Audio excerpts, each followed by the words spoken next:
শেখ হাসিনাকে ফেরত চেয়ে দিল্লিকে পাঠানো চিঠির উত্তরের অপেক্ষায় ঢাকা। উত্তর না পেলে তাগিদপত্র পাঠানো হবে বলে জানিয়েছে পররাষ্ট্র মন্ত্রণালয়। বিকেলে সাপ্তাহিক ব্রিফিংয়ে এসব কথা জানিয়েছেন মুখপাত্র মোহাম্মদ রফিকুল আলম। পাসপোর্ট বাতিল হওয়ায় শেখ হাসিনা ভিসার মেয়াদ বাড়ানো সম্ভব নয় বলেও জানিয়েছেন তিনি। বিস্তারিত জানাচ্ছেন শাহের বাঁধন।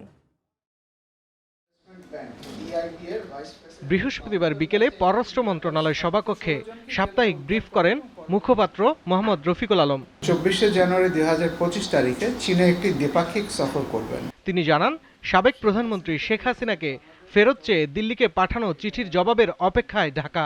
ভারতের কাছ থেকে কোনো আনুষ্ঠানিক জবাব এখনো আমরা পাইনি। আপনারা জানেন যে প্রত্যর্পণ চুক্তির আওতায় সাবেক প্রধানমন্ত্রী শেখ হাসিনাকে ফেরত চেয়ে দিল্লির বাংলাদেশ হাইকমিশন থেকে ভারতের পররাষ্ট্র মন্ত্রণালয়ে কূটনৈতিক পত্র পাঠানো হয়েছে এবং ভারতের পররাষ্ট্র মন্ত্রণালয়ের মুখপাত্র পত্র প্রাপ্তির বিষয়টি অ্যাকনলেজও করেছেন। বাংলাদেশ এ বিষয়ে ভারত সরকারের উত্তরের অপেক্ষায় থাকবে। এক প্রশ্নের জবাবে পররাষ্ট্র মন্ত্রণালয়ের মুখপাত্র জানান, কারো পাসপোর্ট বাতিল হলে তার ভিসার মেয়াদ বাড়ানো যায় না। পাসপোর্ট বাতিল এবং এটা নোটিফিকেশনের প্রক্রিয়া হচ্ছে, যখন একটা পাসপোর্ট বাতিল করা হয় তখন এটা সংশ্লিষ্ট বাংলাদেশ মিশনের মাধ্যমে সব দেশগুলোতে জানিয়ে দেওয়া হয় যে বাংলাদেশের এই পাসপোর্টগুলো বাতিল করা হয়েছে। যে পাসপোর্ট বাতিল হয়ে গেলে সেখানে ভিসার কোনো বিষয় থাকছে না।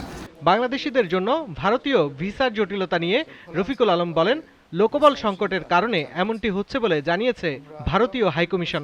ভিসা কার্যক্রম পুরোদমে চালুর বিষয়ে ভারতীয় হাইকমিশন জানিয়েছে যে তাদের লোকবল সংকট আছে। শাহরিয়ার বাঁধন, জিটিভি নিউজ, ঢাকা।